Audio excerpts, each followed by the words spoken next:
¿Qué tal? ¿Cómo les va? Aquí estamos nuevamente con Monseñor Jorge Casareto en este espacio En qué creen los que creen. Hoy tratando de ampliar un poco el espectro, ¿no, Monseñor? Viendo en qué creen los que creen todo el mundo, porque vamos a hablar de un tema muy apasionante que es la religiosidad popular. Sí, por eso lo tenemos al padre Daniel Prada, que ha estudiado mucho el tema, incluso viene de una experiencia muy directa con San Expedito, una celebración de San Expedito. Daniel, ¿cómo podrías empezar a hablar de este tema de la religiosidad popular? ¿Por dónde le explicaríamos a la gente qué es esto de la religiosidad popular? Comenzaría con lo tan simple que presenta el Evangelio. Estamos en el tiempo de Pascua y en la mañana de la resurrección, María Magdalena, el discípulo amado y Pedro van a una tumba vacía. Y dice el Evangelio que el discípulo amado llegó primero. Sin embargo, respeta a Pedro, entra Pedro y luego conforman el hecho de la resurrección. La religiosidad popular es la inercia del discípulo amado que sigue en el pueblo tomando la iniciativa, la búsqueda de Dios, donde la jerarquía, el magisterio de la Iglesia acompaña muchas veces ese proceso del sentido de la fe del pueblo que llega a la experiencia de Dios. Fundamentalmente es un tema de fe popular. Es de fe popular con lo que significa entrar en la dinámica y en el discernimiento de los signos de la riqueza que tiene la manifestación popular.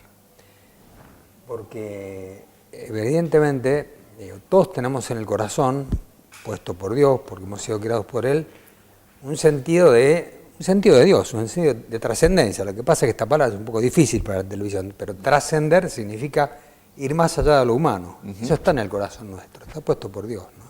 Es muy interesante cómo fuimos dando lenguaje a este proceso. Vos recordarás que en los años 60 se hablaba de religiosidad popular y sobre todo después del terminado el Concilio Vaticano II, en el año 65, hubo un proceso de búsqueda de esta experiencia que entraba con un lenguaje nuevo en la Iglesia. En 1975 el Papa Pablo VI, con Evangelii Nunciandi, el anuncio del Evangelio, incorpora un término muy importante, piedad popular. Piedad popular. Entonces, esa piedad está significando que en los signos religiosos populares tenemos que ver subjetivamente la experiencia de fe del pueblo. El pueblo es piadoso en sus búsquedas y sobre todo a través de los santuarios, las peregrinaciones, y en una experiencia muy verificable.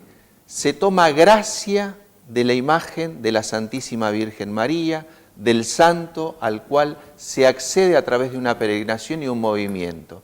Y eso hace un clima de riqueza y de encuentro, de una experiencia de Dios y sobre todo en la Argentina con la mediación de María Santísima. Ahora, yo quiero a ver si puedo aclarar algunos, o ayudar a que se aclaren algunas cosas, ¿no? Muchos de nosotros tenemos, la palabra popular es una palabra difícil, sí. Convengamos que es una palabra difícil, que para algunos refiere a algo como de una segunda categoría, ¿no? Algo que no es, claro, no es lo formal. Entonces, escuché muchas veces cuando se habla de religiosidad popular o de la piedad popular o de lo popular en general, que atañe a un grupo determinado de personas, que sería el pueblo, que no es todo el pueblo, es una parte del pueblo, ¿no? En estas cuestiones que hacemos nosotros de pobres y ricos, ricos y pobres, lo popular es de los pobres, lo de los ricos no es popular, ¿sí? Entonces, uno escucha a veces comentarios respecto de la religiosidad popular que van asociados como a una subcategoría de la fe. Los que creen, ¿en qué creen los que creen? Usando el programa, los que creen en serio van a misa y los que no creen en serio forman parte de este grupo. Esto es mentira. La religiosidad popular atañe a una fe que es una fe profunda, una fe auténtica, ¿no es cierto? A tal punto esto es así, que creo que hay que distinguir dos ámbitos interesantes. Por un lado, muchas veces la ilustración y el racionalismo nos ha llevado a una conceptualización de la fe aislada de la experiencia concreta de la fe vivida. Y seguimos con el lenguaje porque es muy rico. Hoy el Papa Francisco, al tomar estos conceptos desde una raíz que es la Argentina, desde una teología del pueblo experienciada en la Argentina, no duda en darle también una categoría a esto. Y no solamente hablamos de religiosidad popular, de piedad popular, sino de una espiritualidad popular. Y entonces, no hace mucho, en la Universidad Católica Argentina, y yo invito esto a verlo en YouTube, porque es muy interesante, en el año 2011, presentando un libro acerca de lo que es esta experiencia de la religiosidad popular, cuyo título es Pobres en el mundo, ricos en la fe, de un sacerdote joven, Ciro Bianchi, de la ciudad de San Nicolás de los Arroyos. Justamente el Papa Francisco, en ese momento Cardenal Bergoglio, dice lo siguiente: después de la experiencia de Aparecida en Brasil del año 2007, esta espiritualidad del pueblo ha dejado de ser la cenicienta de la casa. Muy bien. Entonces, si no entendemos que la Iglesia es pueblo de diversos pueblos, y es muy interesante lo que en Evangelii Gaudium justamente va a poner como imagen. El concepto de unidad es un concepto que no es simplemente un círculo donde todos somos equidistantes de un centro. Somos un pueblo con diversos rostros, ricas experiencias, y todas ellas a un centro que es Cristo. Él usa la imagen del poliedro en este punto. El poliedro, claro. Es Ahora, muy importante esto, ¿no? Esto es, diríamos, esto es lo novedoso que aporta América Latina al mundo, o podríamos decir en Europa, porque, por ejemplo, yo me acuerdo, en Europa está el famoso culto a San Genaro en el sur, ¿no es cierto? Y eso era religiosidad popular también, ¿no es cierto? Claro. Pero me parece que no está tan generalizado en Europa este fenómeno como en América, ¿no? Exactamente. Y me parece que es un aporte muy fuerte de la Iglesia latinoamericana a la Iglesia universal. Creo que, y Argentina, según entiendo, vos lo acabas de decir, en su fe incorpora mucho la dimensión mariana, y probablemente sea el país que más cultos legítimos a la Virgen tenga, ¿no? Es decir, creo que es uno de los países que más aportes hace en este sentido, ¿no? Mirando un poquito la historia nuestra en la Argentina, fíjate qué coincidencia. Se promulga la encíclica acerca del anuncio del Evangelio de Pablo VI en 1975 y se comienzan las peregrinaciones a Luján de los jóvenes en 1975 con personas que se iban pensando esto teológicamente, como el padre Rafael Tello, Lucio Gera, que son aquellos que fueron dando forma conceptual teológica a una expresión popular que estaba sucediendo. Claro. Entonces, las peregrinaciones a Luján van naciendo también como una respuesta a algo que ya estaba germinalmente en el pueblo y se hace visible. Había que darle forma. Volvemos de nuevo al hecho del Evangelio, ¿no? Donde justamente el magisterio, la jerarquía va acompañando un proceso que ya está sucediendo y se hace visible. Y es así, está sucediendo que en la misma experiencia personal mía, yo digo, como obispo muchas veces he tenido iniciativas que no prendieron, porque evidentemente no estaban en el sentir, por decir así, ¿no? Así es. Un ejemplo que es bien conocido. ¿Por qué prendió la Pascua Joven? Y bueno, porque realmente era una iniciativa que en los jóvenes estaba el juntarse, el vivir una experiencia juvenil, y esto se fue haciendo masivo porque estaba, diríamos, el caldo de cultivo ya en la juventud. Pero así como tuve esa iniciativa, hemos tenido otras que no prendieron. Así es. ¿Por qué prende entonces esta religiosidad popular? Porque está en la raíz, está en el pueblo. Muy bien, acá viene una expresión riquísima del Papa Francisco. Dios nos primerea, Dios toma la iniciativa. Es un camino de gracia. Por lo tanto, nosotros damos una respuesta a una iniciativa que Dios está suscitando y hay que aprender entonces a discernir los signos de los tiempos, interpretar lo que está sucediendo, y no nos repetimos. La Iglesia es una tradición de eslabones de una cadena que se une a un largo camino, pero que no se repite nunca, sino que se renueva en el espíritu. Y por eso es importante como pastores saber escuchar, interpretar, discernir esos signos de los tiempos que están sucediendo en estos momentos. Respecto de América y lo del Papa Francisco, creo que justamente hay una expresión poética muy rica que dice que América del Sur le entrega nuevos vientos renovados a los otros continentes desde esta experiencia popular. ¿Dónde lo dice Francisco eso? Eso no es una expresión de Francisco, sino de otro gran teólogo que estudia a Francisco, como el padre Carlos Gali, claro, que dio una conferencia en la Universidad Gregoriana juntamente con el padre Macarone, que expresa justamente esta importancia, el padre Scanone, el padre Scanone, que justamente lo que muestra es esa teología del pueblo, esa mística popular, esa espiritualidad popular, casi podríamos decir que es algo muy propísimo que se ve claramente en su expresión, exhortación justamente como camino a descubrir una iglesia que va volviendo a ser aquella experiencia que dice él mismo del Evangelio, ¿no? Volver a ser fermento en la masa y desde ahí poder volver a generar esa experiencia mística que está en lo más hondo de cada ser humano, que muchas veces hemos tapado con signos más racionalistas y no hemos dejado justamente la vida del espíritu que se expresa y que tiene su lenguaje, que después hay que darle forma, conceptualizarlo, hacer una pedagogía de fe, pero que lleva esta riqueza tan profunda que es volver a interpretar y discernir lo que sucede hoy en el espíritu. Y en ese sentido América aporta muchísimo. Está bien, seguramente Pablo tiene algo para preguntar, pero para hacer en el próximo bloque. Muy bien.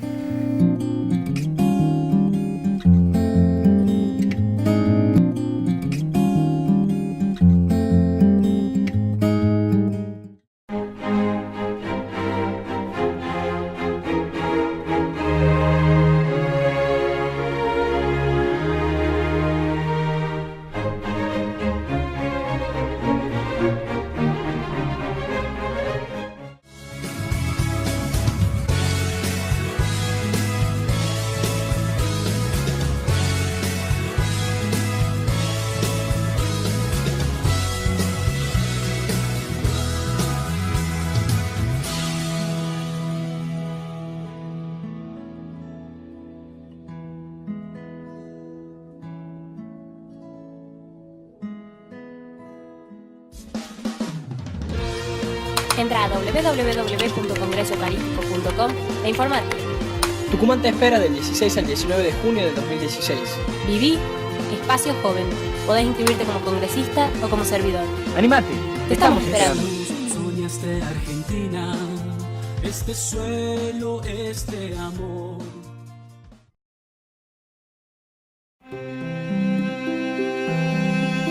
El Papa Francisco dice que, si das lo mejor de vos, el mundo será distinto. En el año de la misericordia, renovemos la esperanza. Colecta anual de Cáritas, 11 y 12 de junio. Acerca tu colaboración a Cáritas en todo el país o llama al 0810-222-74827.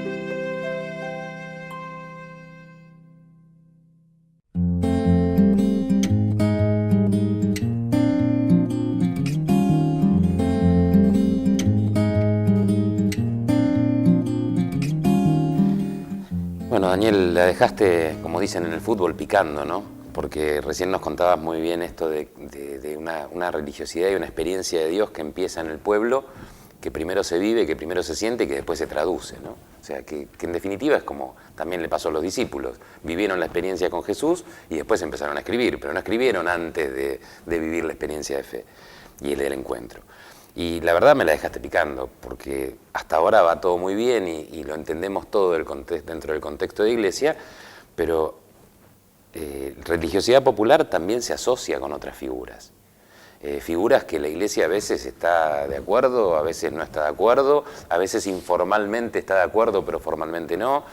Nombro algunos: Gauchito Gil, Difunta Correa, Gilda, y San Expedito, que anda ahí también, porque San Expedito, en la mezcla de estampitas y en la pulsera de santos, aparece el Gauchito Gil y aparece San Expedito y no te queda claro quién es quién. ¿Cómo ve la Iglesia esto? ¿Qué es propio, qué no es propio? Porque todo es experiencia de fe. Así es.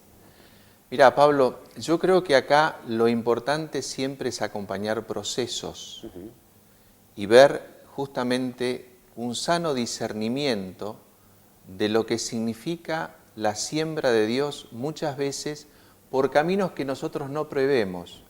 Yo te puedo responder directamente la experiencia de Gauchito Gil. Muchas veces he estado en la ciudad de Corrientes, en Mercedes, viviendo la experiencia como un peregrino más, viendo lo que sucede ahí. ¿Sabes cuál es la palabra que más me llama la atención? E invito a que cada uno pueda hacer esa experiencia, la palabra gracias. Y la gracia es lo que mueve todo lo que nosotros de algún modo vemos visiblemente. Luego hay que hacer, por supuesto, discernimiento y purificación.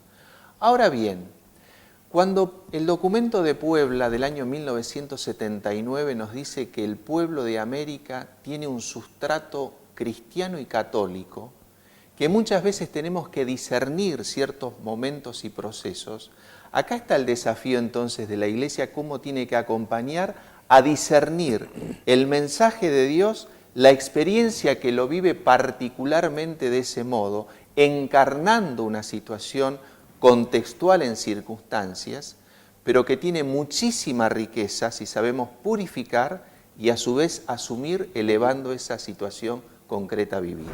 Creo que es la riqueza justamente de un discernimiento donde los pastores tenemos que acompañar un proceso. Y en esto insiste también el Papa Francisco, es decir, nosotros tenemos que iniciar procesos, acompañar, discernir, interpretar y también celebrar desde esos lugares tan particulares.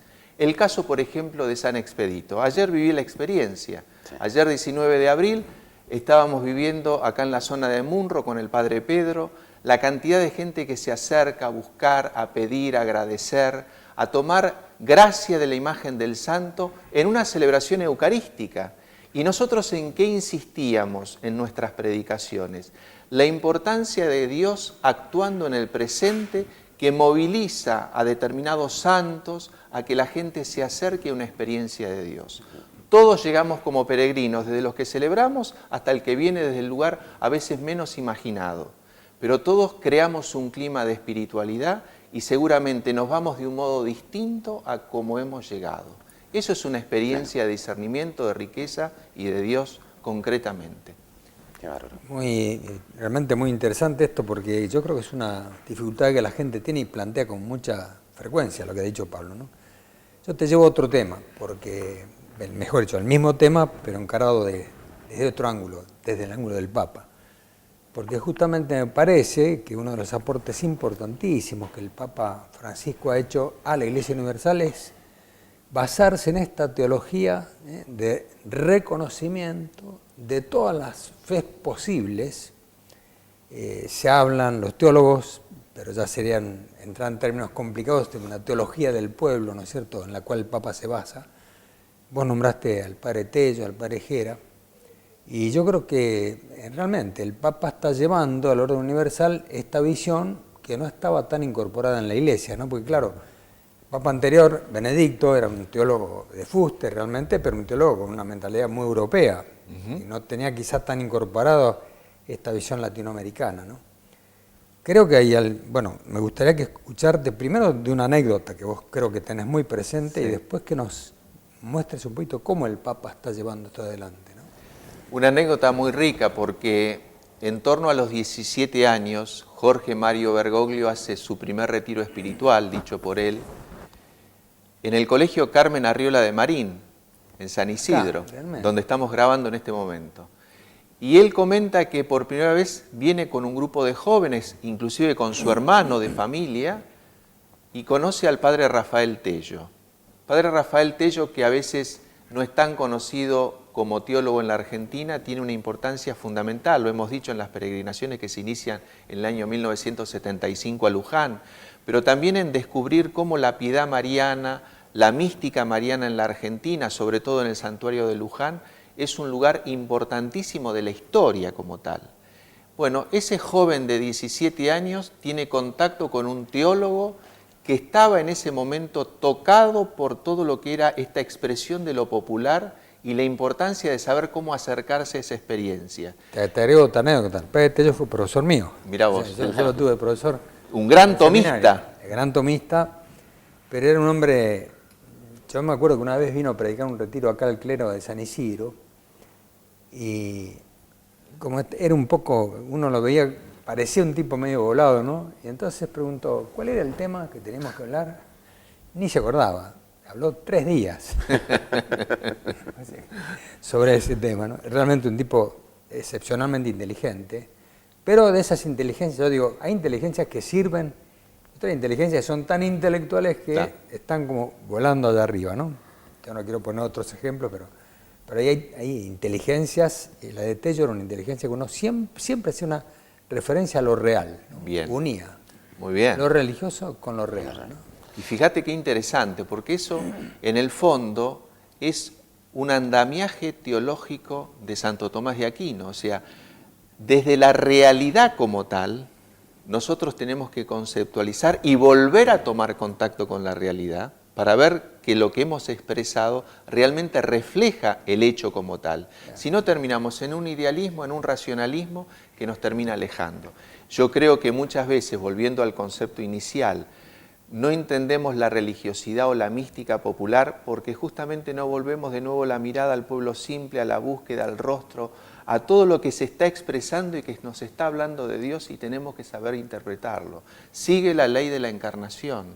Cristo se encarna y asume una cultura y la cultura tiene sus modos, sus particularidades y hay que saber ver por dónde va esa urdimbre que se va tejiendo en el tiempo presente y saber interpretarla. Hay mucho para ver ahí en ese punto, ¿no? Daniel, discúlpame, yo soy un tipo práctico y me pongo en el espectador en este momento. Dale. Y dice, yo quiero saber qué estoy viviendo.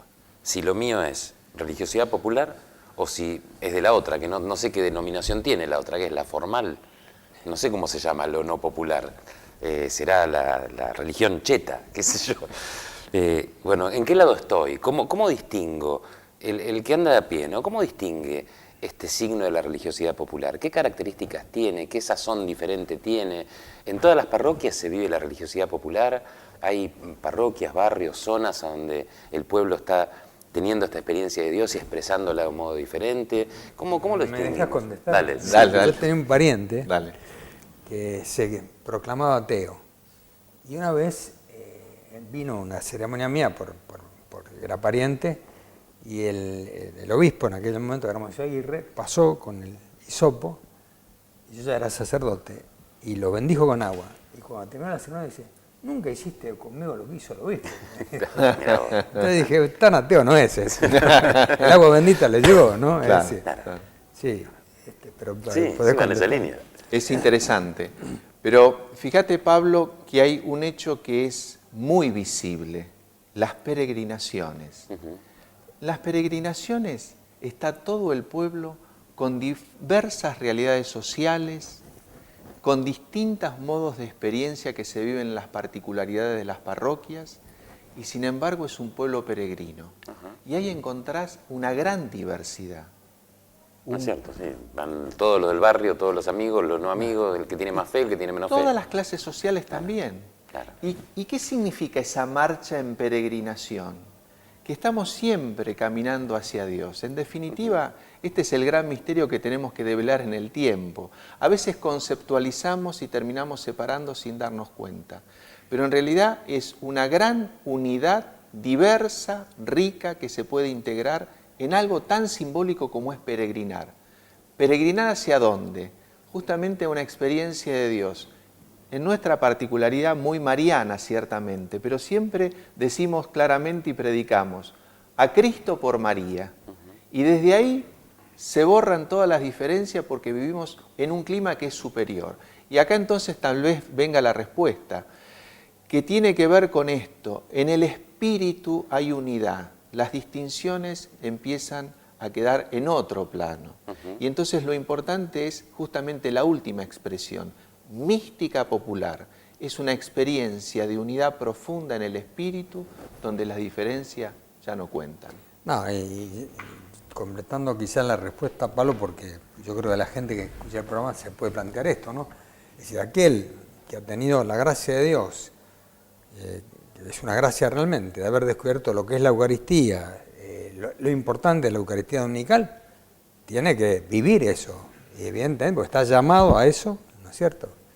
Yo cuando era jovencito, el padre Franceschi, Monseñor Franceschi, hablaba de la fe del carbonero. Ajá, Claro. Sí, eso se escuchaba. Pero dice, pero la fe del carbonero le sirve al carbonero, decía.